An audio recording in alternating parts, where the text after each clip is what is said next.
함께 예배드리시는 사랑하는 성도님, 예수님이 주시는 구원의 감격이 충만한 이 저녁 되기를 주님의 이름으로 축복합니다. 아멘.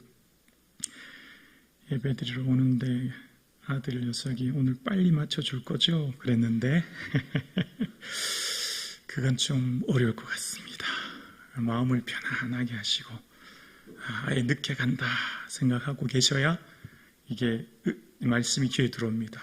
이렇게 귀로 그럼 시계가 자꾸 보이니까 편안하게 하시고, 그러나 너무 늦게 마치진 않을 거니까 걱정하지 마시고 함께 말씀을 묵상하려고 합니다. 오늘 바울이 편지를 쓴 수신자가 누구냐면 오늘 본문 1절에 이렇게 나오는데요. 하나님의 뜻으로 말미암아 그리스도 예수의 사도된 바울은 에베소에 있는 성도들과 라고 이야기합니다. 자, 오늘 지금 바울이 편지를 쓰는 대상, 그 받는 수신자가 누구냐면 에베소에 있는 성도들이라는 겁니다. 그래서 오늘 성경을 말씀을 우리가 충분히 이해하려면 2000년 전으로 우리의 시야를 옮겨야 합니다. 2000년 전에 문화, 사회, 정치, 경제 시대로 다시금 그 자리에 삶의 자리를 옮겨가야 오늘 본문의 말씀이 조금 더 쉽게 이해가 되거든요. 그래서 지금부터 시간을 2000년적으로 한번 돌려보겠습니다. 그때 당시 에베소에 우리가 서 있다고 생각해 볼게요. 당시 에베소는 로마 제국의 4대 도시였습니다. 로마, 알렉산드리아, 그리고 수리아 안디옥, 그 다음 에베소. 그래서 그때 당시 인구가 30만이 넘는 거대한 도시였습니다. 에베소가 이렇게 많은 인구가 모일 수 있었던 중요한 이유는 위치가 아주 중요했는데요. 아시아에 있는 그 육로와 해로의 중심 항구 도시였습니다. 앞에는 에게해가 있었고 뒤에는 아시아해가 있었는데 그 육로와 해로를 잇는 카이스트 강 어귀에 있는 항구 도시였기 때문에 이곳에서 상업, 무역, 해상을 중심으로 하는 굉장히 번성한 도시였기 때문입니다. 그래서 이곳에서는 종교들도 굉장히 화려한 종교들이 많았는데 특히 아데미 신전이라고 하는 신전이 있었습니다. 우리가 아는 아데미 사도행전에 나오지 않습니까? 당시 그리스 문화로 말하면 아르테미스 여신입니다. 그 아데미 여신으로 인해서 이 도시가 많은 사람들이 몰려들게 되었고 그것으로 인해서 숙박업 또 작은 신상을 파는 장인들이 그것을 통해 경제활동을 하는 곳이었습니다. 그때 당시 가장 큰 원형 경기장은 5만 명이 넘었다고 합니다. 그러니까 굉장히 큰 이런 문화시설뿐만 아니라 이방 종교시설 그리고 그곳에는 많은 신상들이 있었다는 걸 알게 되는데요. 이 오늘 본문 에베소는 사도 바울이 2차 전도여행 때 잠깐 들렸다가 3차 전도여행 때 본격적으로 목회했던 목회지입니다. 에베소에서는 한 3년 정도 그곳에서 목회를 했는데 특히 그곳에서는 두란노 소원이라고 하는 것을 세워서 제자들을 많이 기르고 가르쳤던 곳이었지요. 그리고 그곳에서는 하나님의 성령이 충만하게 역사해서 앞치마나 손수건을 가져다가 병든 사람에게 놓으면 병이 나을 정도로 성령의 역사가 충만히 일어나고 그곳에서 하나님의 능력이 왕성히 나타났던 곳이 이제 이 에베소입니다. 그래서 이 주에 돌아갈 때 밀레도 장로들과 작별 인사할 때도 에베소에서 목회할 때 심정을 말하죠. 밤낮 3년이나 밤낮 쉬지 않고 눈물로 각 사람을 훈계했다. 그만큼 에베소는 애정이 있는 곳, 눈물을 들여서 헌신하며 기도했던 곳이 바로 에베소입니다. 그래서 3차 전도여행 때 에베소를 지나 마게도냐로 가게 되고요. 이후에 57년 로마서를 기록하고 AD 62년 1차 투옥됐을 때 편지를 씁니다. 그 편지가 바로 오늘의 우리의 손에 들려있는 에베소서입니다. 그래서 이때 당시 문화적 상황을 조금 더 깊이 들여다보려면 그때 당시 기록했던 책들을 보면 알 수 있는데요. 에베소서에서 보낸 일주일이라고 하는 데이비드 실바라고 하는 신학학자가 쓴 책이 있습니다. 이 학자가 이때 당시에 있었던 문화, 상황, 사람들에 대한 이야기를 쓰기 위해서 소설 형식으로 일주일간 있었던 일들에 대해서 기록합니다. 그래서 AD 89년 9월 23일로 시작되는 한 주간에 대한 이야기를 씁니다. 그러니까 실제 이 에베소서가 기록된 거와는 한 30년 정도가 차이가 있습니다. 근데 그때 당시에 이 시대적 상황을 어떻게 기록하냐면 그 책 서두에 보면 그런 내용이 나와요. 로마 시내 수많은 사람들이 시가행진을 막 하게 됩니다. 그 시가행진하는 사람들이 다 열렬히 환호하고 박수치고 열광하는 이유는 황제 아우구스투스 그 황제를 신격화하고, 또 하나는 조금 전에 있었던 아데미 신전이 있지 않습니까? 그 아데미 여신을 모든 사람들이 칭송하면서 아데미 여신에 대한 그 영광을 돌리기 위해서 수많은 사람들이 그 시내 도시를 행진하는 시내 사람들이 몰려들게 되죠. 그런데 이런 종교적 행사는 단순히 개인의 신념이 아니라 모든 도시에 있는 사람들이 함께하지 않으면 그것은 반사회적 행동이 되는 겁니다. 그것은 당장 재산적인 손해나 사회적 비난 혹은 생명의 위협을 감수해야 되는 어려움이 있는 겁니다. 그러니까 모든 사람들이 황제 숭배 혹은 아데미 신전을 숭배하지 않으면 개인적인 불이익을 당하는 시대가 이 시대였다라는 겁니다. 그래서 그 시대의 대략적인 내용을 보면 어떤 노예는 이 신전의 행사에 참여하지 않았다고 해서 채찍질을 맞기도 하고, 부유한 지주인 어떤 한 사람은 이런 것들로 인해서 사회적 비난을 받고, 이 부유한 지주 아민타스라고 하는 지주가 이후에 아이가 학교에서 돌아오는데 엄청 구타를 당하고 온 겁니다. 왜 그러냐 물어봤더니 너희 아버지는 황제의 신사의 행렬에 참여하지 않은 그리스도인 집안이다 라고 하면서 구타를 당한 겁니다. 그러니까 오늘 본문을 이해하려면 우리처럼 자유 대한민국에서 즐겁게 신앙생활 편안하게 하는 상황이 아니라 예수 믿는 것은 재산상, 가족의 신변 혹은 여러 가지 삶의 굉장한 어려움을 당하는 상황이 바로 이 상황이다라고 하는 것을 기본 전제로 하면서 오늘 본문을 읽고 이해해야 좀 더 쉽게 이해되는 것이죠. 그래서 오늘 본문에 에베소에 있는 성도들 그리고 에베소에 있는 신실한 자들에게 사도 바울이 지금 편지를 하고 있습니다. 서두에는 은혜와 평강이라고 하는 서두의 인사를 함과 동시에 사도 바울이 제일 먼저 뭘 하고 있죠? 3절을 볼까요? 3절 첫 번째 읽어봅니다. 한 단어만 시작. 찬송하리로다. 자 보십시오. 사도 바울이 지금 어디 있다고요? 로마 감옥에. 예수님 위에 온종일 온 평생 생명 바쳐 헌신했는데 모든 걸 잃어버린 로마 감옥에 갇혔습니다. 그리고 이 편지를 받는 에베소 성도들의 삶은 어떤 삶이죠? 그리스도인이라고 하는 것으로 인해서 신변의 위협, 사회적 불이익, 삶의 어려움을 당하는 사람들을 향해서 지금 뭘 하고 있죠? 찬송한대요.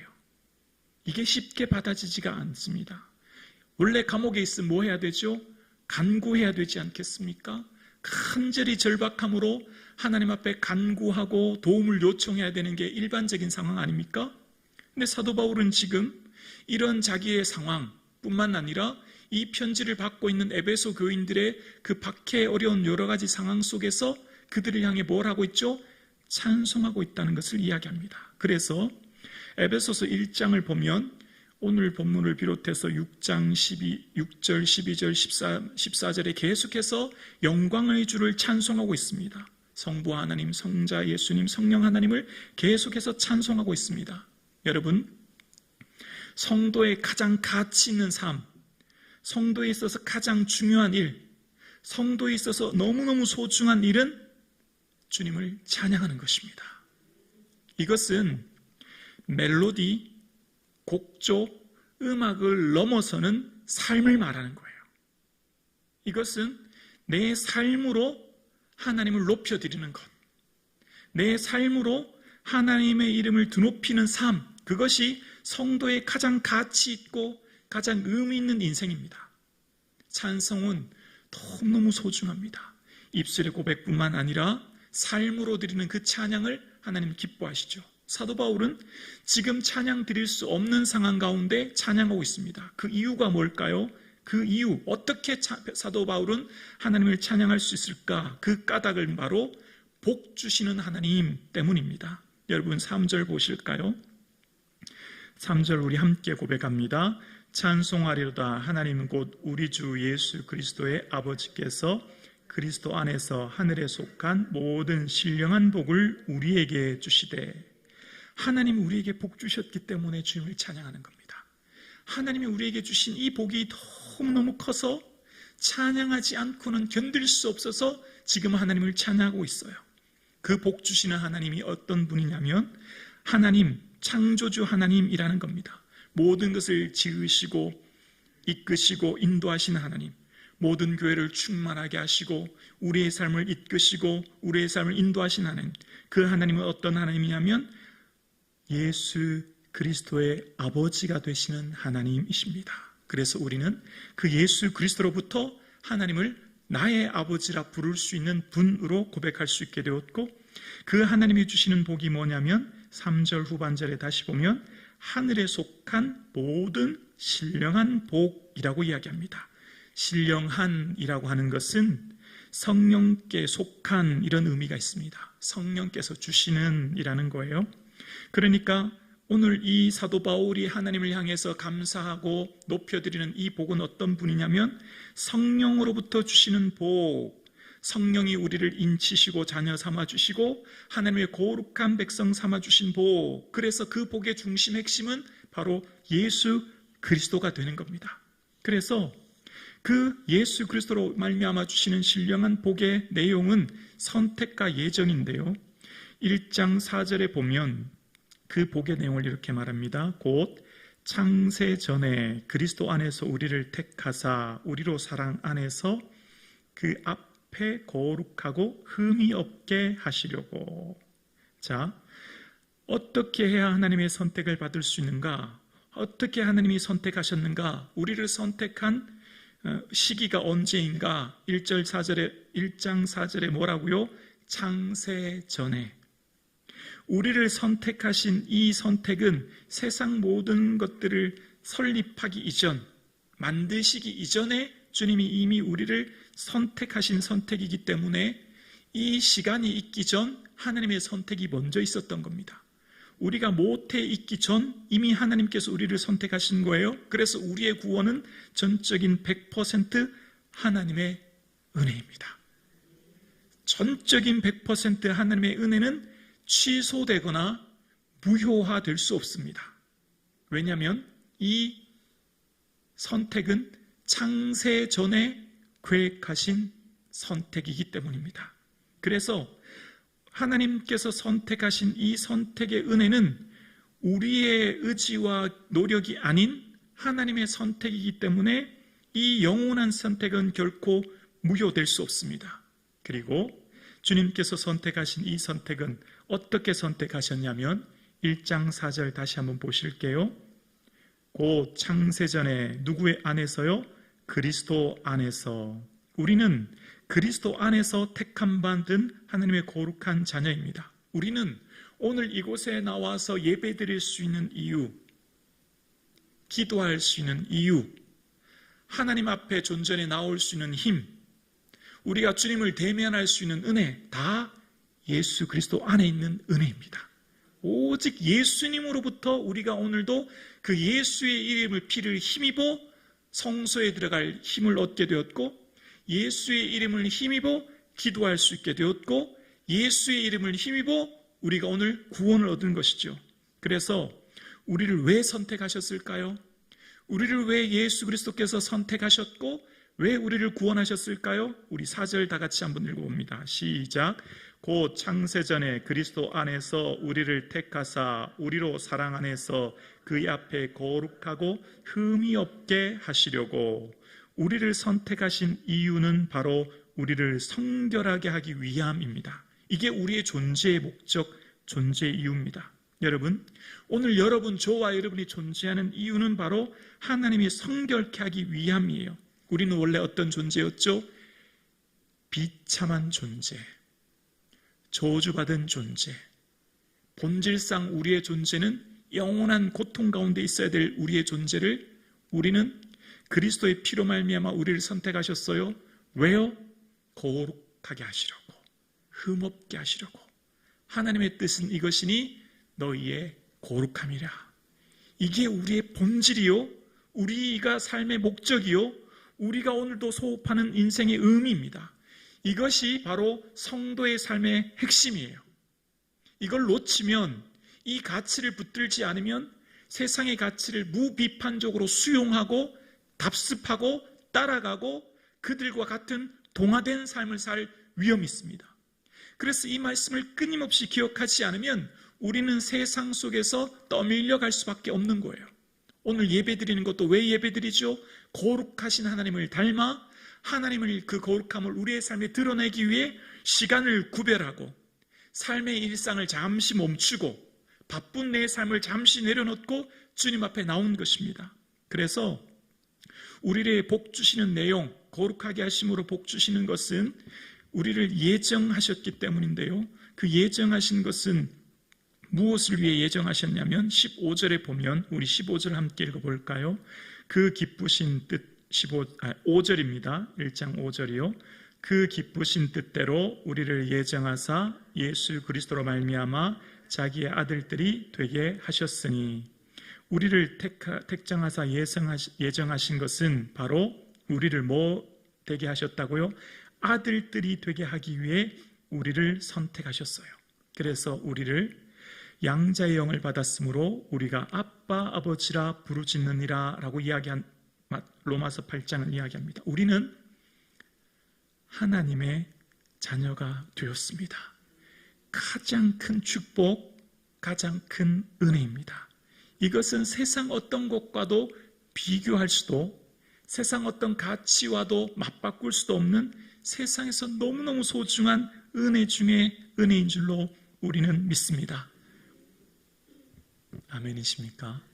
네. 오늘 예배하는 우리의 삶에 하나님의 아들됨, 그 거룩한 하나님의 자녀됨의 은혜가 우리의 피부로 좀 잘 와닿지 않은 것 같아요. 우리의 삶에 이 은혜가 얼마나 크고 우리의 은혜가 얼마나 놀라운데 이 은혜를 우리가 그냥 잊고 살지 않나 생각합니다. 자, 아들됨이라고 하는 원어의 뜻을 우리 한번 화면에 보여주실까요?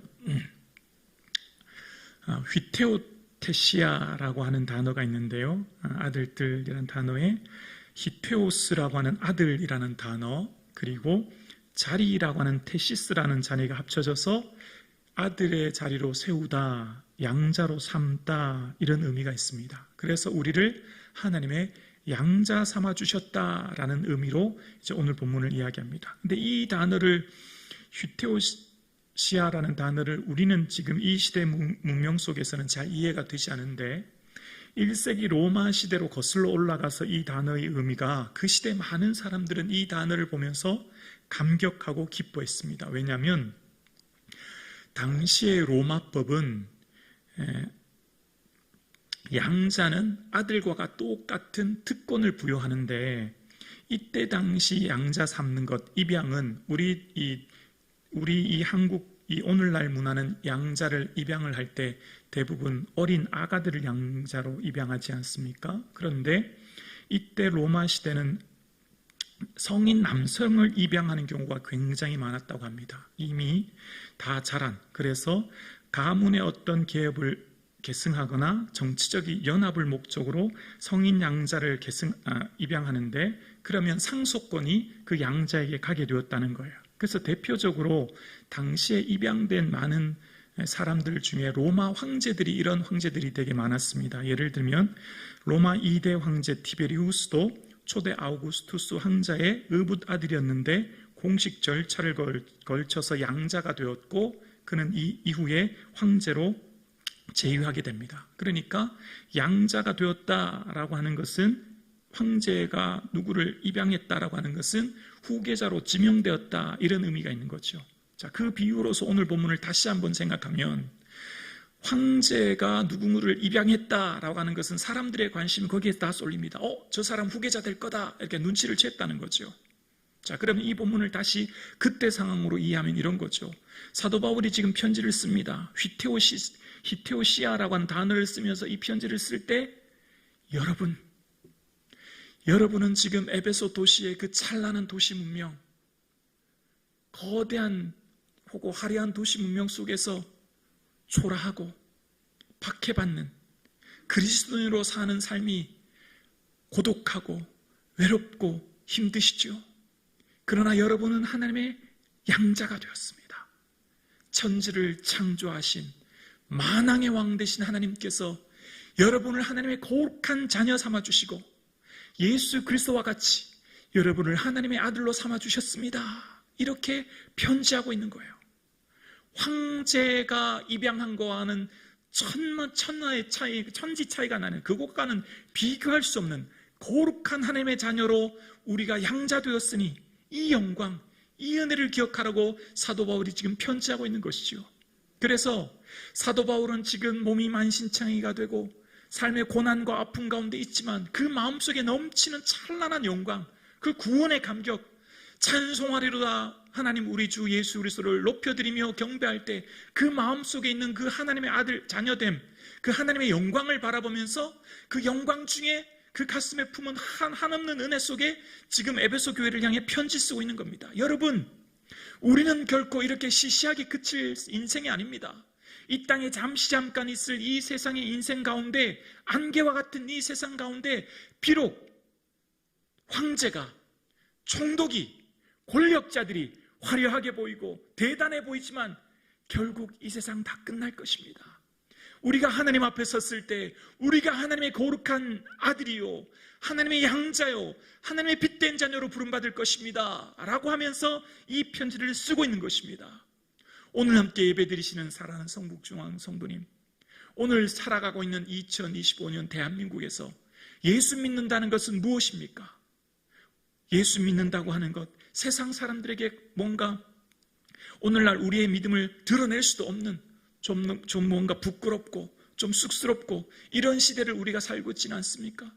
오늘 우리가 믿는 예수 그리스도가 정말 우리에게 보배와 같이 존귀하고 귀하여 내 삶의 빛 대신 예수 그리스도가 우리의 삶 가운데 드러날 수 있는, 예수 그리스도가 자랑이 되는, 아멘이십니까? 예수 그리스도가 기쁨이 되는 그 은혜가, 그 찬란한 영광이 충만한 이 저녁 되기를 주의 이름으로 축원합니다. 예수 그리스도를 믿는 믿음은 특권이요, 권세요, 영광입니다. 그걸 지금 편지하고 있습니다. 시대의 모든 사람들은 여러분을 외면하고 비난하고 조롱할지 몰라도 우리는 하나님의 거룩한 아들이요 친백성 되었으니 그 영광의 나라를 바라보고 소망 가운데 살아가기를 원합니다. 그렇게 지금 이 편지를 쓰고 있는 것입니다. 오늘 함께 예배드리시는 사랑하는 성도님, 우리가 예수 믿는다는 것은 뭘까요? 존재의 변화입니다. 존재가 변화되는 겁니다. 우리의 존재가 질적으로 변화되는 거예요. 예수 믿는다고 하는 것, 우리는 완전한 신분의 변화가 이루어지는 것이죠. 그럼 어떻게 될까요? 존재의 변화는 소원의 변화로 일어납니다. 우리의 마음의 소원, 기대, 바람이 바뀌는 거예요. 아멘이십니까? 우리가 오늘 살아가는 이 시대에 아르테미스, 아데미 신전을 숭배하듯 오늘날 이 시대는 자본주의 시대 아닙니까? 열광하는 자본주의, 모든 사람들이 열광하고 쫓아가고 박수치고 환호하고 그렇게 더 높은, 더 많은, 더 찬란한 삶을 살고자 살아가는 이 시대에, 그것을 쫓아 추구하는 이 시대에, 그러나 우리는 예수 그리스도의 자녀됨의 건설로 말미암아 시대가 쫓아가는 삶의 방향이 아니라 이 시대가 끝이 아님을 알고 하나님 나라, 그 영원한 친백성, 그 영광의 나라를 바라보고 예수 그리스도의 영광 되기 위해서 오늘도 나의 삶에 이 땅에 하나님 나라의 완성을 위해, 이 땅에 나를 통해 죽어가는 영혼들을 위해 내 삶이 그들에게 빛이 되고 향기가 되어 그들을 살려내는 그 은혜가 저와 여러분 가운데 있기를 주의 이름으로 축원합니다. 사도 바울은 결박되어서 아그리빠 왕 앞에서 신문 받을 때 다 이렇게 결박된 것 외에는 나와 같이 되기를 원합니다 라고 얘기했습니다. 사도 바울, 결박된 거 외에 당신도 나와 같이 되기를 원한다. 왜 그런 고백했을까요? 그 마음속에는 구원의 감격이 있었기 때문입니다. 하나님의 자녀된 권세가 있었기 때문입니다.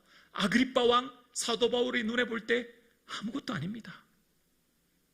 세상적으로 볼 때는 찬란하고 영광스러운 모든 사람들이 흥망하고 쫓아 소망하는 자리지만 사도 바울의 눈에는 아무것도 아니었어요. 나와 같이 되기를 원한다고 이야기합니다. 여러분, 오늘 저와 여러분의 삶이 이렇게 당당할 수 있기를 주의 이름으로 축원합니다. 나와 같이 되기를 원한다. 나와 같이 되기를 원한다. 우리가 그들을 닮아가는 것이 아니라 그들이 우리를 닮도록 우리의 삶에는 하나님 나라의 그 영광이 있기에